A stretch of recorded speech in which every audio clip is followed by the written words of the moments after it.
With the redistricting special session set to begin in less than 2 weeks, state lawmakers are working ahead of that to take in public feedback for the redrawing of the political map.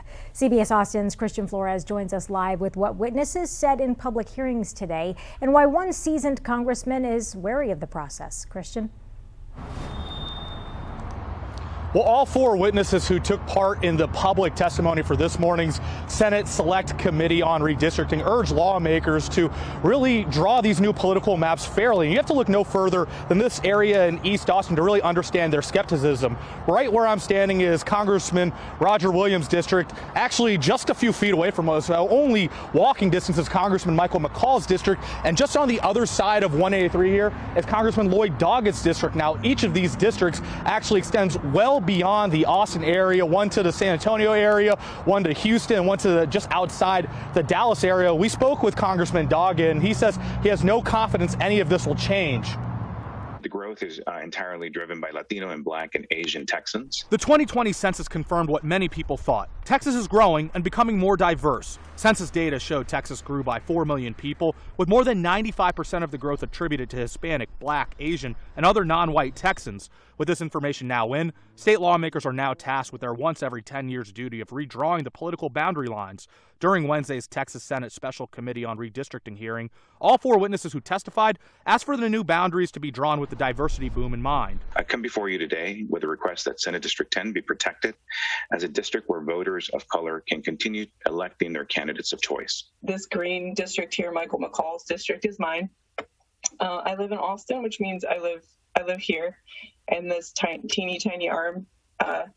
And in my opinion, Austin has been gerrymandered. Texas has come under legal scrutiny over charges of gerrymandering, the practice of political parties manipulating boundaries to gain an advantage. Democratic Congressman Lloyd Doggett's district was one found to be illegally drawn by a panel of federal judges, though was eventually upheld by the Republican-appointed majority U.S. Supreme Court. Doggett doesn't think anything will change, despite Texans' hopes. With Republicans in total charge of this, we will face some real challenges. The population growth landed Texas 2 additional congressional seats to the 36 it currently has. Doggett represents a portion of Austin, which has 5 congressional districts. Despite the capital city being a Democratic stronghold, 4 of the seats belong to Republicans, whose districts stretch well beyond the city limits. It is outrageous that Austin is the largest city in all of America to not have a majority of its residents in any congressional district. We've continued to have immense growth throughout Central Texas. They ought to recognize that.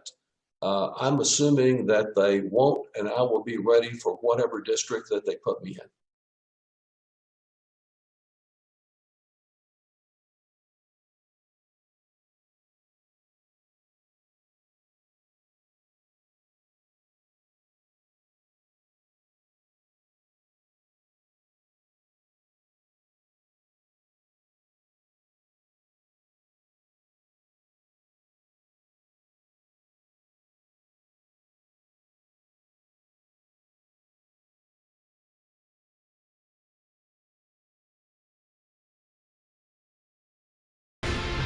Today, the Texas House of Representatives released the first draft of its chamber's new political boundaries. Take a look at that. A lot going on there. This is part of their once every 10-year duty. Now, to make new political maps based on new population data from the census is hard work. CBS Austin's Christian Flores breaks down what these changes could mean for voters in our Central Texas viewing area. The first draft of the new Texas House of Representatives districts, released Thursday, reveals voters in our viewing area may be represented by somebody different by the time the next legislative session begins in 2023. Let's start with Travis County. The proposed map condenses Austin districts. Most notably, State Rep Vicki Goodwin's district in the western part of the county is cut in half, with the western half taken away from her district and extending well beyond county boundaries. That creates a new District 19, which used to be in East Texas, but now is made up of the farthest western portion of Travis, as well as Burnett, Blanco, Kendall, and Gillespie counties. Williamson County undergoes major changes. The proposed new boundaries stay within county lines compared to the current map in which Representative Wilson's district combines the northern part of the county with Milam and Burnett. The current map has Round Rock, Hutto, and Taylor in one district and Cedar Park and Georgetown in separate districts. The proposal would make Round Rock have a district to itself, Hutto and Taylor in another district, and Georgetown and Cedar Park sharing a district. Hayes also will see changes. Currently, Representative Aaron Zwiener's district includes all of Hayes and Blanco. The proposed changes will have the eastern half of Hayes, which includes booming cities San Marcos, Buda, and Kyle, in its own district, with the western half, which includes Wimberley and Dripping Springs, sharing a district with Comal County. It's important to remember this is just the first draft, and there will likely be changes in upcoming committee hearings. The first committee discussion for this map will be Monday at 9 a.m. At the Texas Capitol, Christian Flores, CBS Austin News.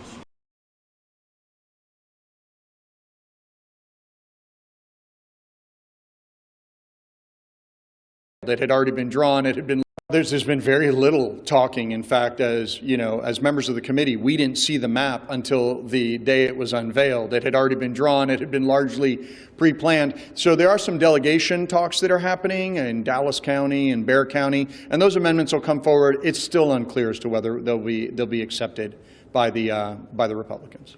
I know we have one more week left of this special session. Is there a concern that, if you don't get not only this map, but also the Senate congressional maps done in this next week, that you're going to not only delay, maybe some of the other agenda items like COVID federal funding, but also maybe the primary election date? Well, we were already expecting another special session, but today the Committee on Redistricting put out a notice that gives us about less than 24 hours for a hearing on the congressional maps. We had fully expected to do that in a different special session, but now it looks like they're going to rush that and jam that down our throats as well. So, I mean, this has really continued to be a non-transparent process for the public and even members of the Redistricting Committee like me. And I kind of want to get on that. What would be the consequences of rushing through these maps? Well, I mean, the bottom line is that they're drafted in secret. There's very little time for the public to react to them. It's a cumbersome process to come in and testify, or even testify virtually. And candidly, most people don't even know that this process is going on. There's been very little public input, and that public input that we have received is said, hey, take your time. Let people understand how these maps work. But we haven't done that as a legislature. I know there were some tense moments as far looking at the committee hearing to send this map to the floor. I know there were some tense moments as far as objections without an explanation. Has there been any sort of communication with Democrats just to kind of maybe ease our concerns that there might actually be honest discussion with some of their amendments? Absolutely. This has been an open process. We wanted to have the conversation. Some of the objection that you might have seen on committee during the committee hearing at the very end, a lot of that had to do with not being able to have enough discussion around it. These amendments had to be filed by 6 p.m. on Sunday. Today's Tuesday. We've had some opportunities to review those amendments, have those conversations. There may be amendments today to address certain concerns, but no, this has been a process we wanted to have it make sure it's bipartisan and come up with fair, transparent, legal maps. And that actually gets to my next question. I mean, what's the discussion been like since the committee hearing to make sure that hey, there might actually be some real discussion on the floor here? Sure, absolutely. I mean, this whole situation, this whole process is tense because it is a lot of change.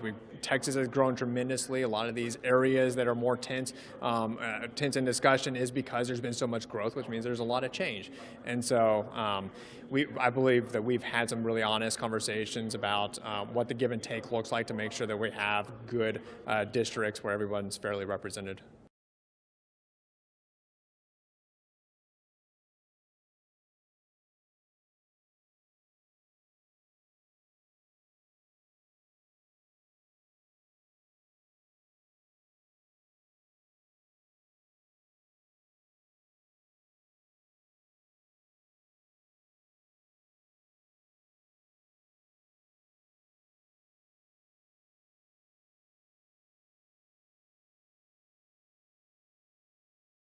Good evening, and thank you for joining us for tonight's Your Voice, Your Future Town Hall, Texas Redistricted. We're exactly 1 week removed from the often contentious third special session ending that happened just a week ago, and that was focused on the drawing of the new political boundaries. State lawmakers must draw these new political maps every 10 years based on the new population data from the census. And because of the phenomenal growth Texas has seen in these last 10 years, we wanted to bring in a couple experts to kind of break down and examine the potential effects that these new maps could have going forward. And actually, Governor Abbott just signed these into law just yesterday. Now, joining us today are Dr. Brian Smith, who is a professor of political science, as well as an associate dean at St. Edward's University in Austin. Also joining us is Brendan Steinhauser, who is the president of Steinhauser Strategies, a public relations and political strategy firm based in Austin. Off the top of my head, there were a couple opportunities Republicans were able to take. I know the Texas Senate, it looks like they're going to flip Senate District 10,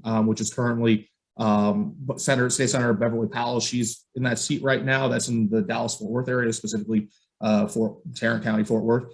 And I believe also down in South Texas, one of the congressional seats I think is currently been held by Congressman Vicente Gonzalez, I want to say. Dr. Smith, is there anything there that, why those two seats you think that they were able to flip or really targeted as far as flipping? Well, when you're going to redistrict, you want to get as many seats for your party. The second thing you want to do is get rid of people who you think might be there from the other party for a long time. So a lot of times what you'll do, you'll target incumbents from the other party who you think could be a thorn in your side for some time. So the Republicans are also, when we look at how they drew the maps, a lot of times they were targeting the Democratic Party, but also going after specific incumbents. And the best way to get an incumbent out of office, the easiest way, is to put them up against another member of their party or just put them in a district where they can't win. And Brendan, one of the things that we heard a lot from, Democrats during the questioning of, either the bill authors in State Rep Todd Hunter, State Senator John Huffman, or with various Republicans who had amendments talking about the lack of new minority and majority seats or minority opportunity seats. I want to read off something specifically in the congressional map. I believe they point out that white majority seats went up from 22 to 23, while Hispanic seats went from 8 to 7, and black majority seats from 1 to 0. And this is all obviously despite the fact that minority growth really was the reason behind Texas being the only state with more than one new congressional seat. I guess just what is your reaction to some of these claims from Democrats? I know a lot of them are saying there's a violation of the Voting Rights Act and there's race-based gerrymandering. What's your reaction to it? Why isn't it, I guess? Yeah, well, I think it is a bit unfortunate that nowadays the parties are so tied to race. I mean, by definition, if you're an African-American voter, you're a Democrat for the most part. If you're a white voter, now more than ever, you lean Republican pretty heavily. Hispanic voters are still pretty heavily Democratic, but Republicans have made some strides there. But I really do think this is all about political power. I think if you saw Hispanic voters supporting Republicans, with, let's say, 52% of the vote or something like that, you'd probably see some different maps in terms of that. But it's all about political power. I really don't think that in any conversation I've ever had with legislators or their staff or lobbyists or party leaders that there is an attempt to sort of deny voting power to minority groups or minority voters. It's all about maintaining political power. So again, I think Joan Huffman, who's the chairman of the committee on the Senate side, said it was essentially race blind, and some kind of took that a certain way. But I think what she meant to say is, look, it's about drawing the lines. She didn't say to our favor, but that's essentially what you have to read between the lines. And I think that, again, unfortunately, there's just a major polarization in our politics built around race. And until that inherent problem is solved, I think you'll see this in the future. Well, and I guess how are Republicans, there's already been lawsuits filed, and we'll get a little bit more in depth on that a little bit later, but how do you think Republicans will end up shielding themselves when this gets to court? I know in the past you've had some district courts, rule some of these maps illegally drawn and obviously getting overturned, either in state or the U.S. Supreme Courts. I know, as you mentioned, these were drawn blind to race, is the big defense that both Senator Huffman and Representative Hunter have really used a lot. How do you think they make that defense, in court?